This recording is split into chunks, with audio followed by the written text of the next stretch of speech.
right. Well, today I am joined by the Dr. Howard Fuller. Thank you so much for joining. Dr. Fuller is a civil rights activist, education reform advocate, and academic. He spent his entire life advocating for Black people and their rights to have a better life, including access to a better education. From serving low-income families in North Carolina as a community organizer, to co-founding Malcolm X Liberation University, to molding young minds as superintendent of Milwaukee Public Schools, co-founding the Black Alliance for Education Options, and founding the Howard Fuller Academy charter school in Milwaukee, Wisconsin. Dr. Fuller has empowered generations of families with the tools to choose the best education for their children. And I am deeply honored to know you and to do this interview because it's truly great. So thank you so much for agreeing to this. Well, first of all, Denisha, let me start out by thanking you for having me, and also just to tell you how proud I am of you. Obviously, I've been able to observe you grow over a number of years, and I just, like I said, I just want to tell you how proud I am of how you are progressing, and I know that you're going to do tremendous things in the future, not in the distant future, but in the very near future. So again, I really appreciate you, and I'm honored to have this opportunity to talk with you. So we're going to talk about I'm excited to talk about this conversation because I've been involved in the school choice movement. I got a scholarship to go to a private school. And so I was kind of thrust into this space because I got a scholarship. My story was really impactful, and education really did change my life. And along the way, I've been able to see and experience some things that I, question. I've been in spaces, and I know you have some opinions about those spaces that I've been in. And, my eyes have just been open to a lot. And, so today we're talking about education, economics, criminal justice, healthcare, all of these different systems, and they all have something in common, and that's systematic racism. And so we're going to talk about that a little bit today. There's so many conversations around these reform movements, police reform, education reform, all of this stuff. I think they have great intentions, but in my opinion, the fight hasn't been won because they're all rooted in systematic racism, and people don't really want to talk about that. You talk about that a lot. And you were arrested in Cleveland for Black rights. You saw a man die for Black rights. You've integrated schools. How, and it's hard to appreciate how things have changed. And, especially when Black men's lives are being lost, how do we uproot systematic racism? And is it too big of a goal to try to do all of this stuff at one time? So, I mean, you ask a question that has no simple answer to it. And the reason why it has no simple answer is because if you believe, as Derek Bell taught me, and in particular in his book, Faces at the Bottom of the Well, where he talked about the fact that racism is not some tangential thing in American society, that it's woven into the fabric of American society. And I'm in the process right now of reading W.E.B. Du Bois's book, Black Reconstruction. And it's a difficult read because it's 700 and some pages. And he has done tremendous research. I don't know how Du Bois got all of this stuff back when he wrote this book.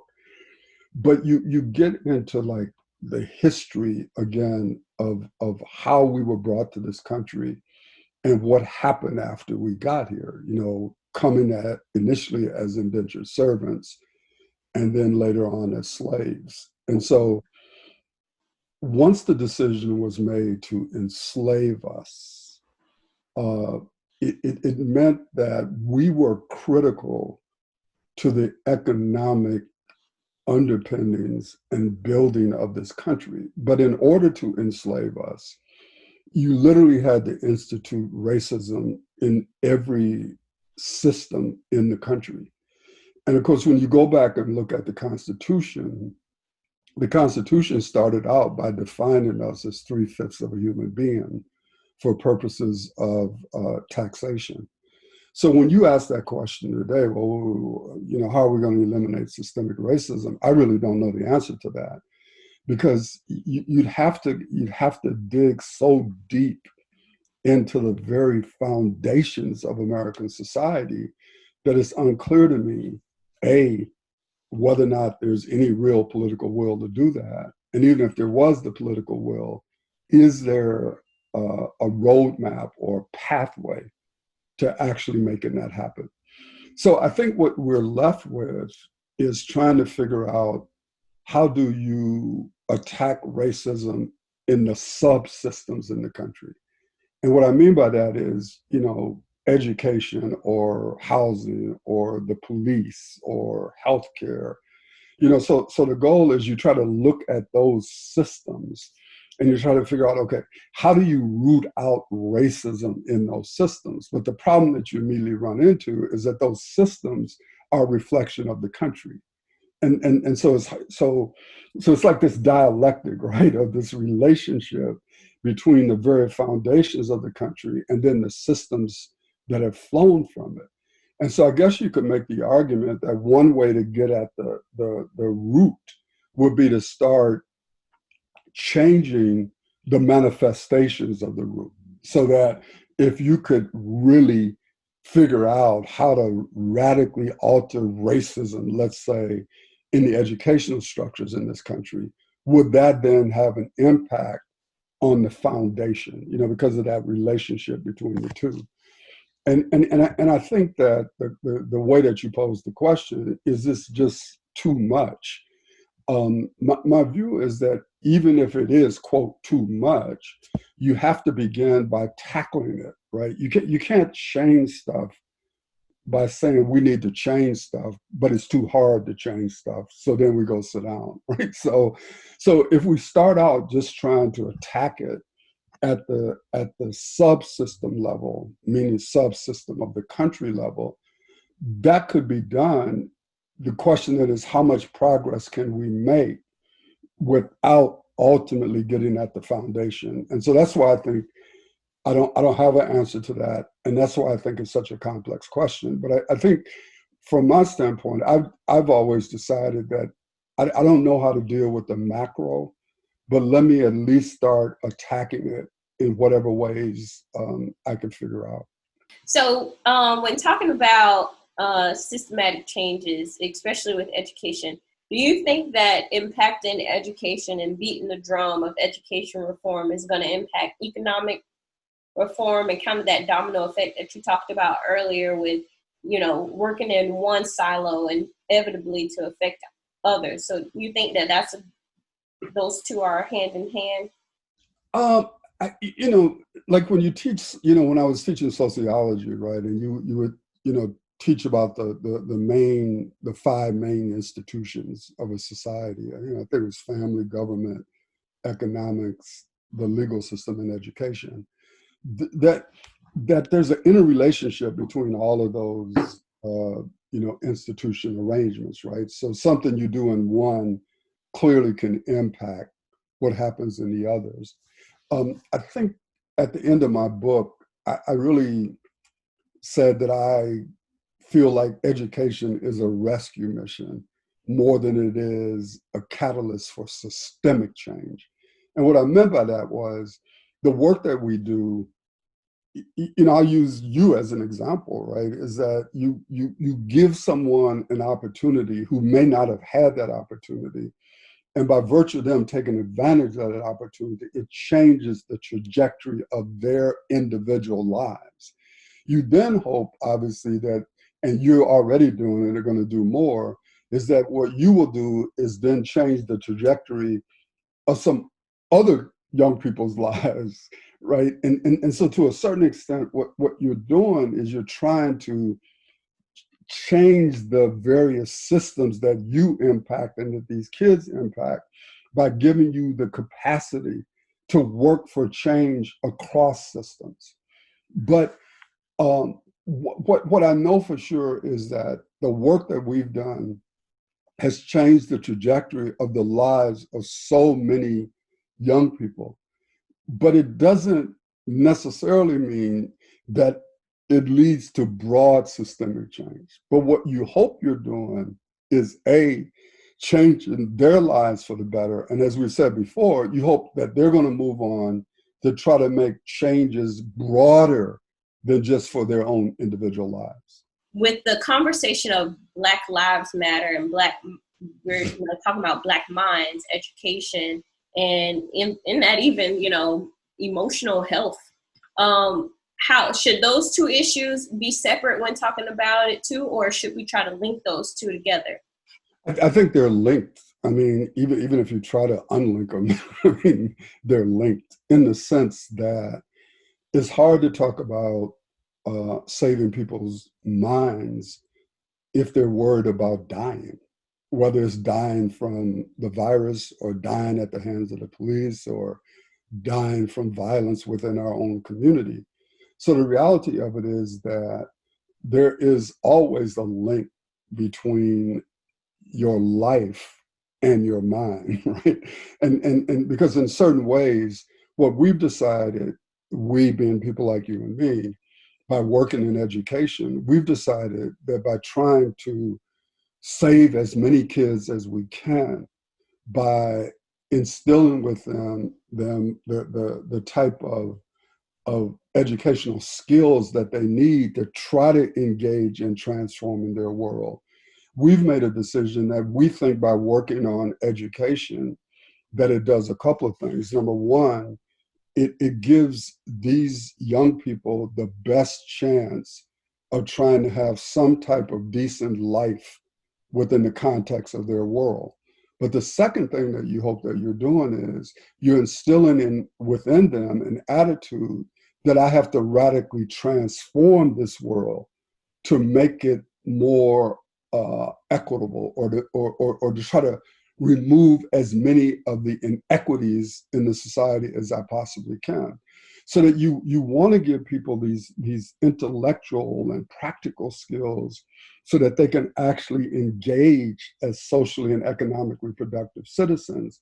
And you hope that through that engagement, they're going to attack some of these problems that you and I are talking about, right? Because you don't want them to just become educated and only be concerned about bettering themselves and not see that they have a responsibility to do something broader than just changing their own lives or just the lives of their families. Do you think that reality is that based on that reality is why the education reform movement is seemingly slower than all the other social justice movements in this country? I don't think it's any slower. I mean, if you were working in healthcare, you would say that is not only moving slow, but is moving backwards. If you were working on police reform, obviously you wouldn't be sitting here saying, oh, this is really speeding up, right? So I would think that any struggle for any social justice, in any of these systems, if you're working in it, you see whatever is happening as moving far too slowly because of the depth of the problems that you're trying to attack. That's good. That's a good perspective. And it's encouraging too, to be honest, because it is, you get overwhelmed, use that word again, with all that needs to happen. And you look at education and you're like, oh my gosh, it's been the same forever. For Black students, the outcomes, the graduation rates, the suspension rates, the discipline rates, you look at all of these rates and every NAEP score that comes out, it just tells you the same song every 4 years. So that's encouraging. Do you think for the public education system, which is the system we're talking about, that says that they are in charge of delivering education to all students has ever worked for Black students? Will it ever work well for Black students? Um, first of all, like when you use the word encouraging, what I assume you really meant is that it's good to know that these other systems are not having this rapid change, that it isn't just education that moves slowly, right? But there's really nothing, at least in my mind right now, encouraging about any of the changes that are occurring. Well, let me state that a little bit differently. It is encouraging to see so many people out here in the country now saying something has to be done about the racist nature of American society in all of its various institutions. And obviously you always hope that what you see happening is actually going to lead to broad systemic change, right? Not just a few tweaks here and there, but really trying to get at the root causes of so much of the problems that we have in this country that are defined by the way that race works.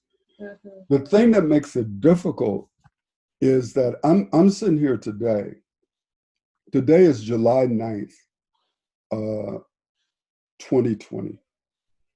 On July 9th, 1981, Tanisha, a young man named Ernest Lacy was on his way to the store in Milwaukee. But he never made it because he was confronted by the Milwaukee Police Department, the tactical squad is what they called it back then. And he was detained for something that he did not do.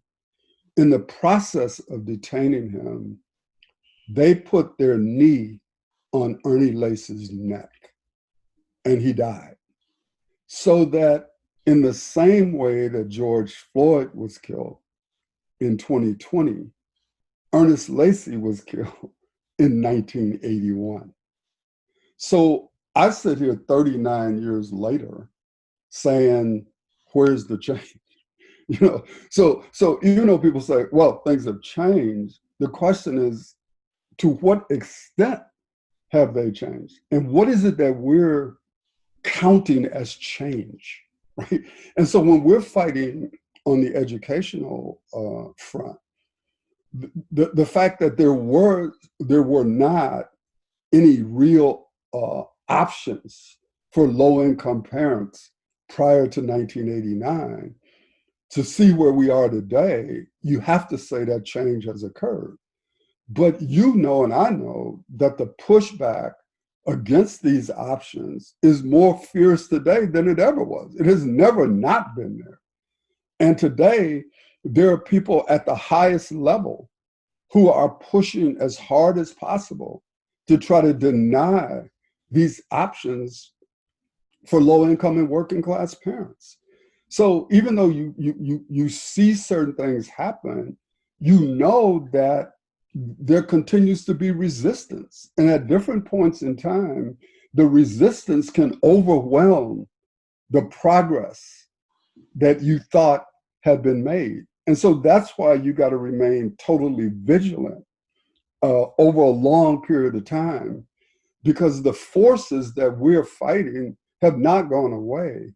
And in certain respects, given this particular moment and given all of the things that are happening, they are positioning themselves to be more impactful against what we're talking about than they were pre-COVID. Yeah, and then even you bring up COVID, it's like, oh, now you turn on the news. Well, not now, because it's the same stat and the same message all the time. And you hear that Black and brown people are dying and being infected with the disease more than any other race in the country. So it's like stat after stat in every sector. Black and brown people are always at the end of the totem pole. And yeah, I have nothing to say after that. But so when I say encouraging, it's encouraging in a sense, I guess, in a very very gray and cynical sense of every other sector is facing the same issues that we are in the education system trying to tackle systemic racism and bring it down. And it's moving slow in our lane, but if I were to jump in somebody else's lane, they would say, hey, it's not moving that much faster for us either. Right. I think the thing is, and is when we talk about this, we have to acknowledge that what we're facing isn't just an issue of race, it's also an issue of class. Because the problems that the kids at my school experience are not just a problem of curriculum or a problem of the delivery of the curriculum. It's also all of the things that happens to them before they ever even get to the building. Yeah. And for the vast majority of our kids, at the base of that is poverty.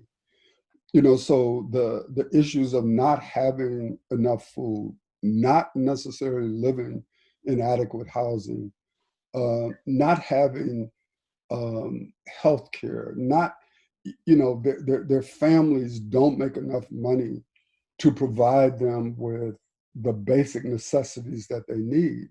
So that if we're going to attack these problems, it's not just going to be attacking them at the level of race. We've also got to deal with what is the impact of income inequality in a country like this? What is the impact of living every single day in poverty, right? And so, for example, when you look at, quote, violence in the Black community, one of the things that happens is that when you look at where does the kind of violence that we're seeing, what kind of communities does that occur in?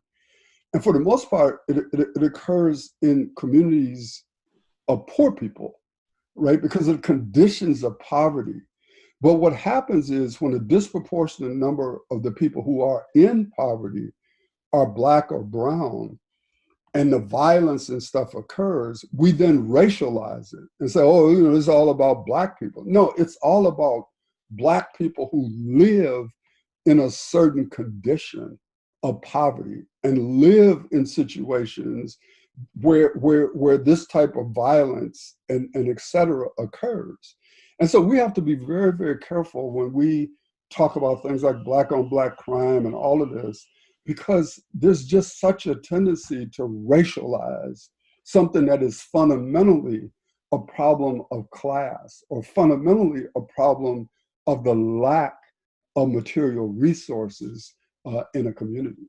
Both you and I got our masters in social work, and they are wraparound services. You can't look at one sector and not think that all of these other sectors don't matter.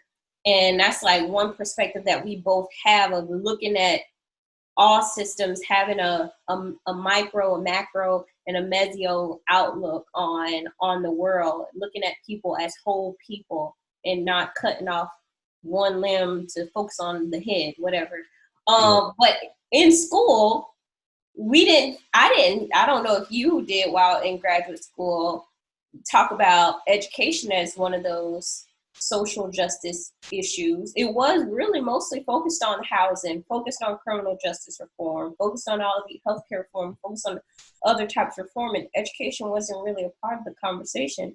Why do you think that is? Because I think, as social workers, like what's really interesting is when I got my master's degree, like the reason why I ended up in Cleveland, Ohio was because there was this new field of social work called community organization. Because prior to that, there were only two fields in social work, casework and group work. And what I thought was that casework and group work was a way to try to help people manage oppression. I wanted to try to end oppression. So I thought that organizing people so that they could fight to radically change systems was a better way to do it than just saying, I know you don't have no money, let's talk about it. I wanted to get through a situation where I know you have no money, let's fight to make sure that you have jobs or you have housing. And ultimately, I got involved in education as you know, while I was in the School of Social Work, so even though we may not have, well, let me rephrase that. Because I was in community organization, we did talk about how all of these different systems were impacted by people organizing themselves to put pressure on the system to change. And so because I was involved in community organization, education did come up as one of those institutions that impacted people's lives. And as you know, the first time I was arrested for civil rights, I was actually arrested sitting in at a school board at the central office in Cleveland, Ohio. So that both in terms of what I was reading during that time and then my practice, there was a connection to education as one of those institutions.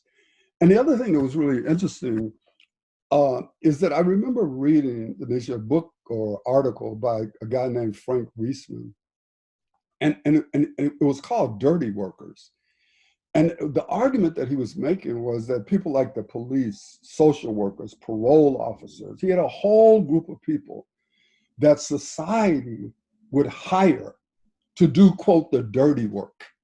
And the dirty work was to keep us away from them.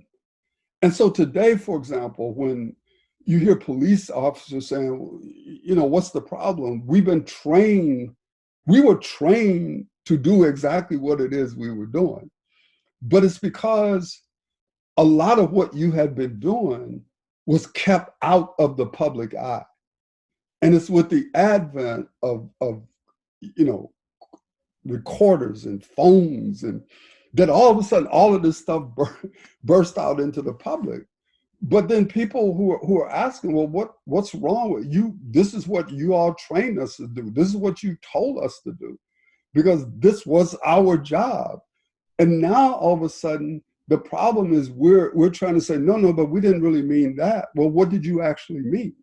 Because our job was to make sure that all of this stuff did not flow over into mainstream society. So, you know, so again, I'm just saying when I went to School of Social Work, because of being in community organization, we did look at the institutional frameworks, including education. But we probably would not have done that if I'd have been in casework or group work. Yeah, I think that's probably why I didn't my degree didn't focus on it that much. We were mostly clinical, with group and individual counseling, and so we didn't touch on hardly any policy change or like social workers involved in policy change, and it was all mostly clinical, which was always very surprising to me because, you know, I joke around. I'm a part of a Facebook group, Black Girls Who Social Work. And I was like, man, if we actually snatched kids out of bad schools as hard as we try to snatch kids out of bad homes, maybe we wouldn't have some of the issues that we have today. And because it's even clinical social workers who work in the schools, we don't really, I don't feel, look at oftentimes, oh, this school might not be a good fit for this kid. This teacher might not be a good fit for this kid. It's just limiting the kid. You have to fit inside of this system. And that's what we're going to try to force you to do. Anyway, just a bit of my own vexation and concern. In the book, Between the World and Me by Ta-Nehisi Coates, I had to read it like 3 times because it was just so deep. He talks about how for Black people, it seems like the only outcome or the success of Black people when they receive education is a ticket out of jail. But for white students, the success story is you get a ticket into a great career, or you get a ticket into a great college. Why do you think low income for Black people, that's the ultimatum? Why do you think why the expectations are so low? Well, a couple things. One, I found that book to be extremely interesting. I mean, I've read a couple things by him, including 8 Years in Power. But what I would tell you, Denise, is that if you read Between the World and Me, you should also make sure you read Fire Next Time by James Baldwin, because that's really Coates. It's Baldwin was writing a letter to his nephew. Coates was writing a letter to his son. So there's similarities in how they approach the books. But anyway, to get get to your point. So poverty is debilitating to the human spirit, right? Let's be clear about that. There's nothing romantic about being poor in American society. For people like you and me, the only pathway that we had out of that individually was education. Because without education, you and I are not on this call. You know what I mean? I don't know where I would be. I don't know where you would be. But I'm absolutely clear that my mother and my grandmother's insistence that I get an education was the springboard to changing the trajectory of my entire life, right? I don't travel to Africa if I didn't have an education. I don't become the superintendent. I don't become any of this stuff that I've done in my life. Education was the pathway or the card that opened the door for me to do all of these things.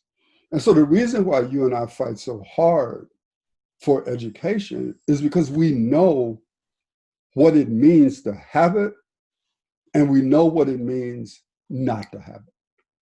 And for so many people in our communities, the communities that you and I try to represent, they don't, for a variety of reasons, they don't have that pathway that you and I were able to have. And you don't know this, but I actually, and I don't know how my mother and my grandmother did it, but for the first 8 years of my educational life, it was in Catholic schools. I still don't know how they did it, because they didn't have the money to pay for the tuition. So I don't know if there was some kind of program even back then when I was going through that gave me that foundational education, right? That without that, who knows what would have happened to me. So again, the reason why you and I continue to fight the way that we fight is because we see the value of education.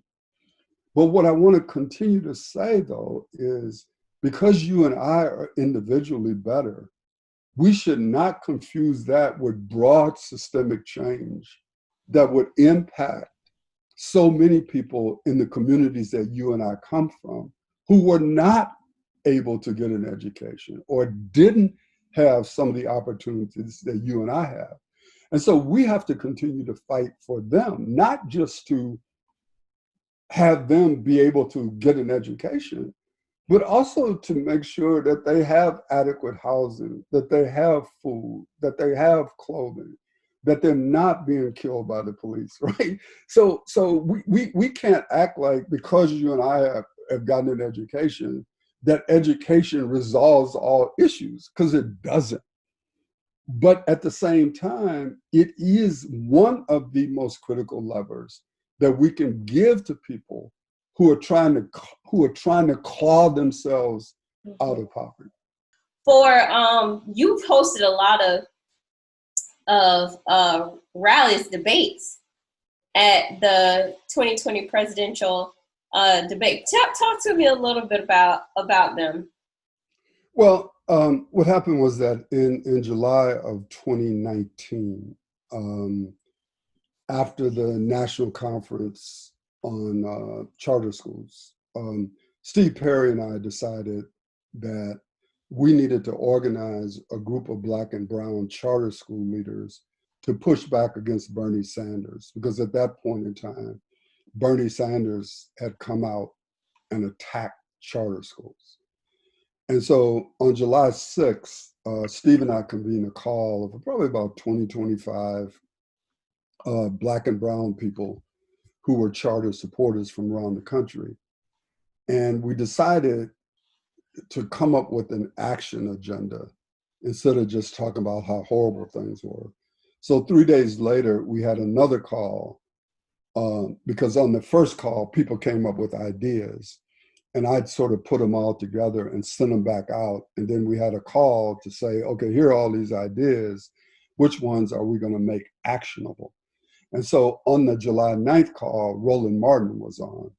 And Roland said, well, one of the things we should do is send a shot over the bow of the Democrats, because at that point it was Bernie Sanders. Later on, Elizabeth Warren became even more vehement. And so we decided the approach that we were going to use was to demonstrate at the site of the Democratic Party debates.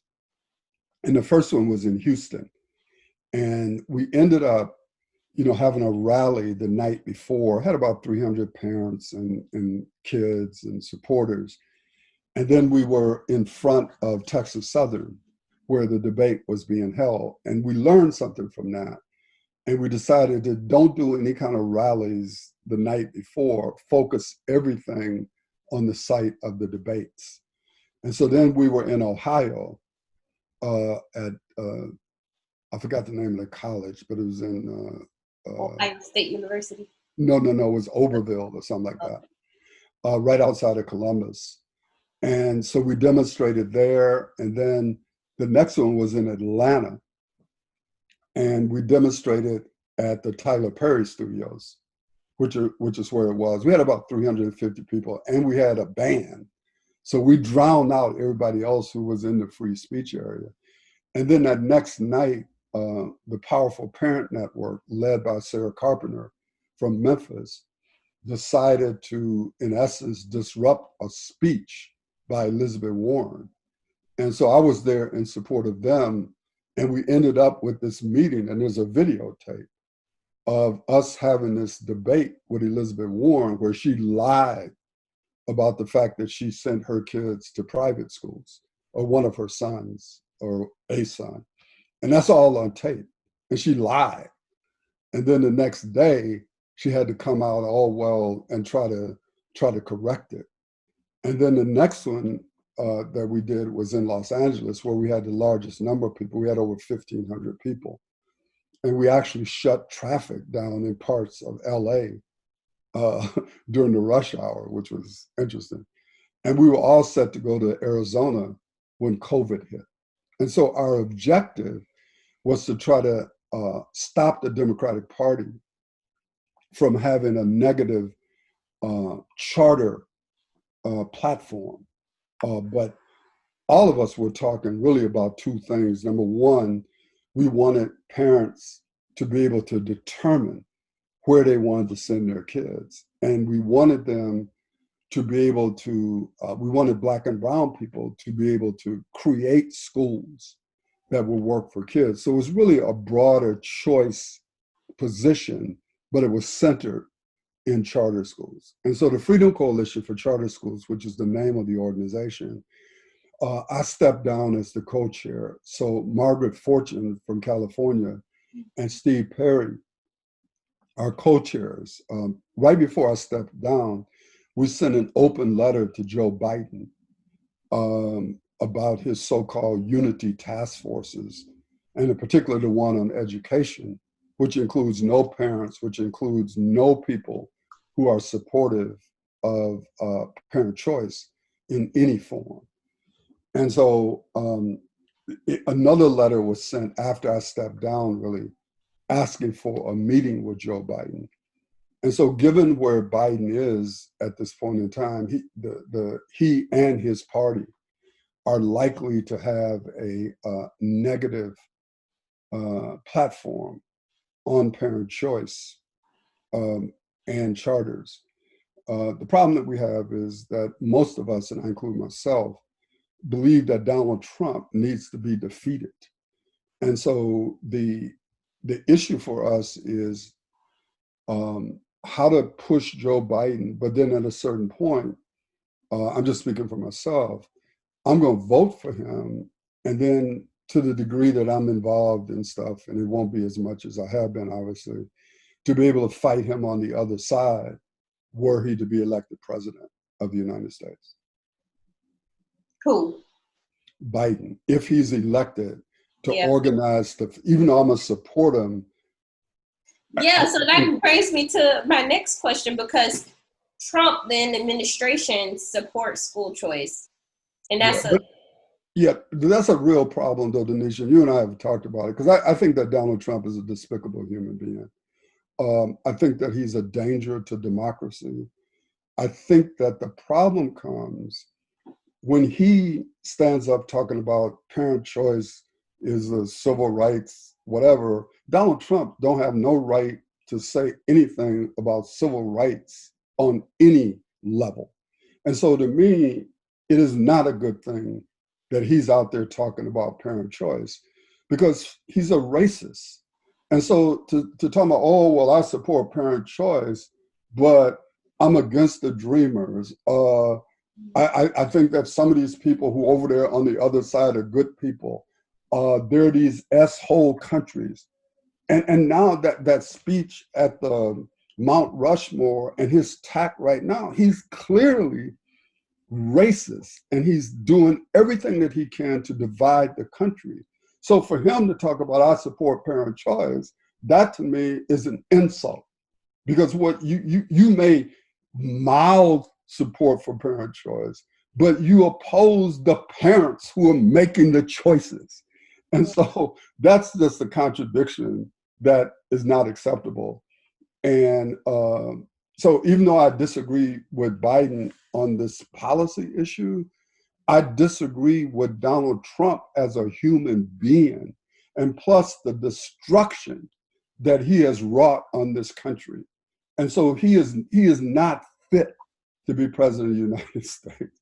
So, but you and I have talked about this. So you know, I mean, you know how I feel. And this is just one of those times where, frankly, the one issue that I care the most about isn't going to be the determining factor in who I vote for as president of the United States. Yeah, well, thanks for clearing that up. Because it is, I worked for the administration. We've had our conversations, and I know it was, I get kind of difficult to separate the two when you have someone who supports such an issue that's personally impacted your life, but all the other stuff is kind of murky. Yeah, but see, the thing is, Denisha, the way I would, and you and I have had this conversation privately, right? But see, you can't say, look, I support parent choice, but I don't want you to have health care. I'm a racist, right? But I support parent choice. Your support for parent choice can't over these fundamental things that you're doing that violate the realities of the people that you and I care about. Because we don't just care about the people in our community in terms of whether or not they get an education. We care about whether or not they get health care. We care about whether or not they have jobs. We care about whether or not they will be walking home from school and never make it because they get confronted by the police and killed. So what I'm saying is, you can't come out here and claim, well, I'm for parent choice and I'm supposed to be happy when I know that you're racist, when I know that you fundamentally don't care about the people's lives that I care about, that you're willing to have people be exposed to a virus and possibly die because the only person that you really care about is yourself. The fact that you stand up somewhere and talk about you support parent choice is irrelevant because you're violating our humanity. And if you're violating our humanity, you saying that you support parent choice means nothing to me. I agree. It is, especially when we're talking about all of these big changes in systemic racism that we're fighting, and how there are so many different things that have to be addressed.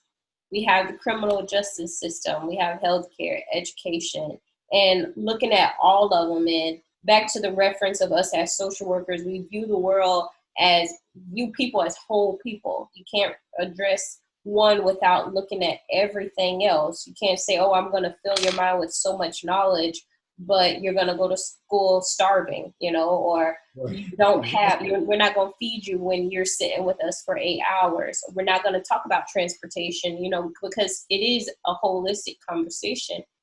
And so when talking about the issue of education, you have to think holistically about every other issue that is also being addressed. What would you change within the education reform advocacy? Well, I think one of the internal battles that I think we're having within education reform is the extent to which Black and Brown people are represented in this movement, both from the standpoint of having the resources to operate really good schools, but also the various organizations that have been created to support the movement are essentially dominated by white people. And at a certain point in time, that's just not, it's never been acceptable to me. And it's even less acceptable today. So at a time when all of the various institutions, or I should say many of the various institutions and corporations in our country are looking at how they deal with race and the role of Black and Brown people within their organizations, the education reform movement is going to have to do some examining of itself within that context, and really begin to talk about how are we going to continue to move forward when a significant percentage of the people who are impacted are Black and Brown, but the vast majority of the people who are, quote, supporting them, that so many of those organizations and institutions are led by white people, and Black and Brown people, in many of them, have little or no power. So that's a contradiction that's glaring. And the education reform people should not get a pass on that issue any more than any other institution or corporation within our society. Yeah, one of the other video series topics that we're going to talk about within this video series, Black Minds Matter, are the white saviors of school choice, and how it really is that I've seen this, growing up within this movement of, you have white people with power who think that this is the end all be all. If we just give these Black poverty-stricken kids an opportunity at a better education, at a private education with white kids, then they're not going to go to jail. They're going to become decent law-abiding citizens, and we've done it. We've cured the ghetto. We've cured hood out of these people. And that's actually another conversation that we're going to be having, because I've seen that a lot. And even with how you're saying with Black people in power supporting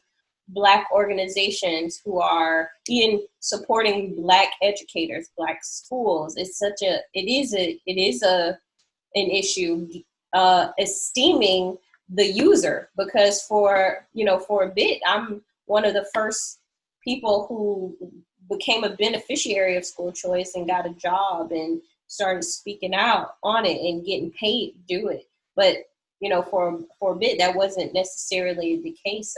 People weren't very esteemed, I would say, if they were a beneficiary of choice. You were still looked at like you got a handout, like we did you a favor for getting this education option.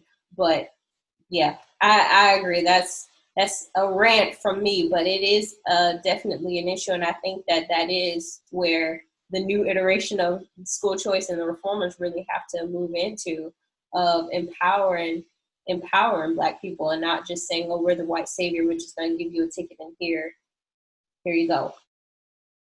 Yeah, but you're, and I know you will, but you will have to continue to raise your voice on that issue, right?